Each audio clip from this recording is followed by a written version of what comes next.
Hello, hello, it's Miss Bridges again. I'm going to also read chapter 13. Chapter 13. They traveled on foot. They traveled in empty rail cars. They were always on the move. But in truth, said Bull, we are going nowhere. That, my friend, is the irony of our constant movement.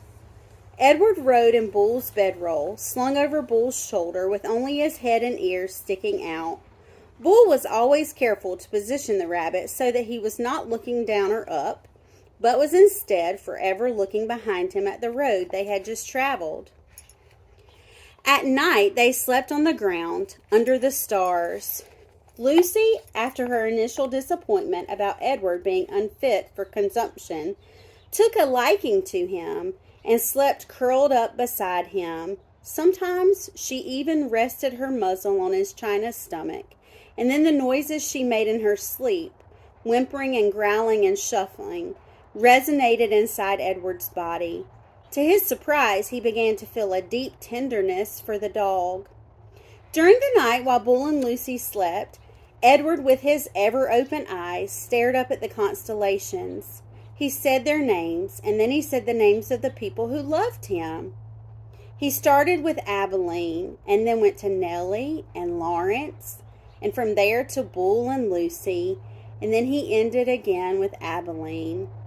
Abilene, Nellie, Lawrence, Bull, Lucy, Abilene. See, Edward told Pellegrina, I'm not like the princess. I know about love. There were times, too, when Bull and Lucy gathered around a campfire with other tramps. Bull was a good storyteller and an even better singer. Sing for us, Bull, the men shouted. Bull sat with Lucy leaning against his leg, and Edward balanced on his right knee, and he sang from somewhere deep inside himself. Just as Edward could feel Lucy's whimpers and growls resonate through his body at night, he could also feel the deep, sad sound of Bull's songs move through him. Edward loved it when Bull sang. And he was grateful to Bull, too, for sensing that a dress was not the right kind of clothing for Edward.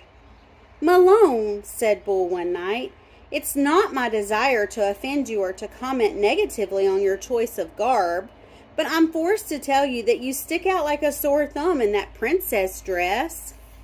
And also again, with no wish to offend you, the dress has seen better days. Nellie's beautiful dress had not fared well at the dump or in its subsequent ramblings with Bull and Lucy. It was so torn and dirty and full of holes that it barely resembled a dress anymore. I have a solution, said Bull, and I hope that it meets with your approval. He took his own knit stocking cap and cut a big hole in the top of it and two small holes in the side of it, and then he took Edward's dress. Look away, Lucy, he said to the dog. Let's not embarrass Malone by staring at his nakedness.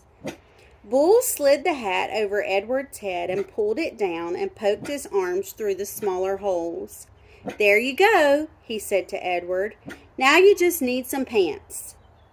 The pants Bull made himself, cutting up several red handkerchiefs and sewing them together so that they formed a makeshift covering for Edward's long legs.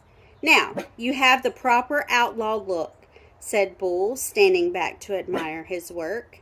Now you look like a rabbit on the run.